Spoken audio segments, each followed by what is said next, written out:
Bonjour les amis, donc aujourd'hui nous allons tester le CTX 3030. Bon, j'ai fait quelques programmes vite fait à la maison, enfin à la maison dehors. Bon, apparemment c'est déjà un super appareil, on verra sur le terrain ce qu'il donne réellement. Bon, j'ai les trois disques, je pense qu'aujourd'hui je vais utiliser déjà le disque d'origine, donc de 28. Et ben on verra ce que ça donne suivant les découvertes. Bon, j'ai encore pas tout maîtrisé le système GPS du CTX 3030. Hein, il y a quand même juste un mode d'emploi qui fait 68 pages A4 et possesseur étant possesseur du Explorer XS2, c'est vrai que je me retrouve un peu plus facilement dans les menus du CTX 3030. Bon, le gros avantage, c'est qu'il parle français. C'est pas dégueulasse. Bon, allez, assez parlé, à la détection. Bon, ben, voilà les amis. Bon, on va dire plusieurs trous. Donc, je me suis mis en sensibilité auto parce que, en fait, je me suis aperçu que c'était le mieux, au moins pour débuter.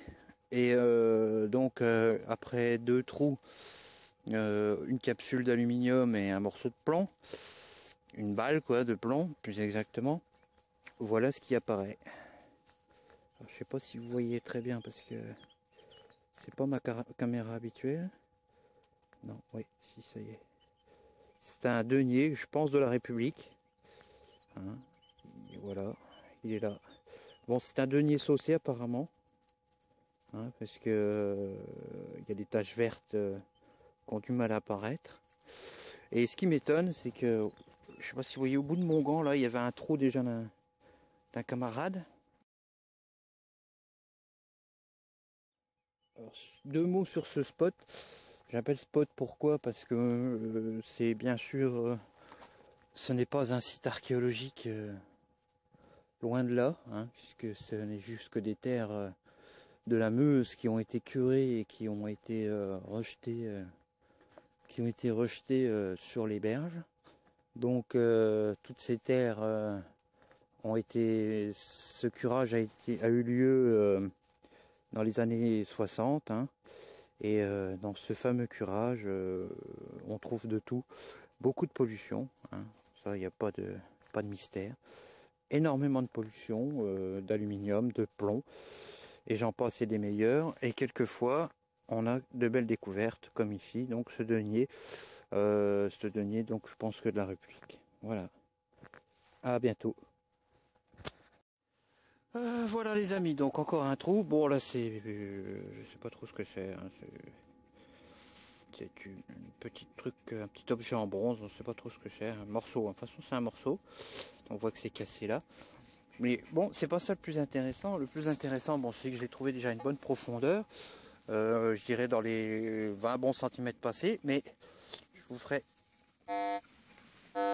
écouter. En fait, il y avait un ferreux dans la motte. Et j'ai bien fait comme je connais pas trop l'appareil, je me suis dit, oh bah il s'est fait avoir par un ferreux. Et ben non, en fait non, il s'est pas fait avoir par un ferreux, il y avait un non ferreux qui était avec. Donc pour l'instant j'en suis pas déçu. Comme dirait David, il a du sang noble.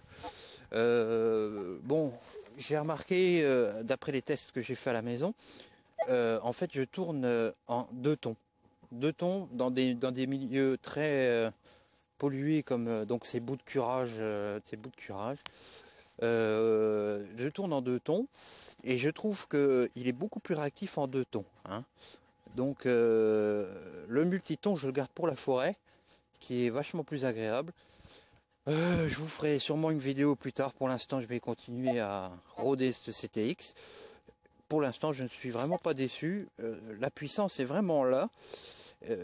Là où il fallait, la puissance et aussi, heureusement d'ailleurs, vu le prix de l'appareil, euh, le, la différenciation entre ferreux et non ferreux, ce que je trouve qui est vraiment impressionnante. Luna est d'accord avec moi. Donc voilà le résultat de la recherche. Donc avec mon programme que j'ai fait, bon, j'en suis pas entièrement satisfait encore puisque c'est vraiment un truc fait à la maison avec des clous à l'arrache. Donc le CTX en lui-même équivalent entre guillemets à son frère que j'ai eu, hein, le Explorer XS2. Question puissance, il n'y a pas de problème, la puissance est là. Une nette amélioration dans la réactivité, hein, puisque dans la vidéo je vous ai montré un tout petit truc trouvé à côté dans un ferreux, même il était avec un ferreux. Je vous ferai une vidéo toute simple à la maison avec un gros clou et une monnaie. Bon, c'est un test entre guillemets de clown, hein, puisque c'est quand même pas, c'est en plein air, en surface, c'est pas les conditions de détection habituelles, mais vous vous apercevrez que un clou, une monnaie, il le prend, hein. Je veux dire, une monnaie, un clou posé sur une monnaie, il prend la monnaie et sur le clou, donc ce qui est quand même pas négligeable. Quoi d'autre, ben voilà quoi, hein, le résultat, un sesterce, un as, un denier. Bon, le denier est fourré, je pense. C'est un denier de la République, il me semble, hein, voilà, je pense qu'il est fourré. Franchement, question puissance, il n'y a rien à dire.